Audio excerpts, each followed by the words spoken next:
સાહેબ ખાસ તો આજે ઈવીએમ ડિસ્કશન કામગીરી સવારથી ચાલુ છે, કઈ પ્રકારનું પ્રોસેસ છે અને આવતીકાલે કેટલા મતદાન?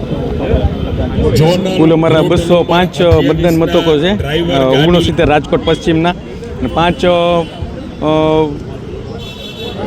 બીજા વધારાના મતદાન મથકો છે અને કુલ એમાં 7 સખી બૂથો છે અને એક પીડબ્લ્યુડી બૂથ છે, એક મોડલ બૂથ છે.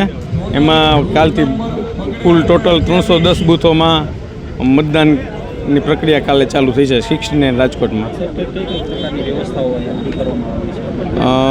બૂથમાં તમામ પ્રકારની વ્યવસ્થાઓ થઈ ગઈ છે. અત્યારથી તે બધો સ્ટાફ આજે અત્યારે બપોરે સવારે નાસ્તો કર્યો, ત્યારબાદ અત્યારે જમીનને બધો રૂટ રવાના થશે અને ત્યાં એમને રહેવાની, પાણીની સગવડતા, જમવાની, નાસ્તાની એ બધી વ્યવસ્થાઓ પણ રાખેલ છે. પશ્ચિમ વિસ્તારમાં સંવેદનશીલ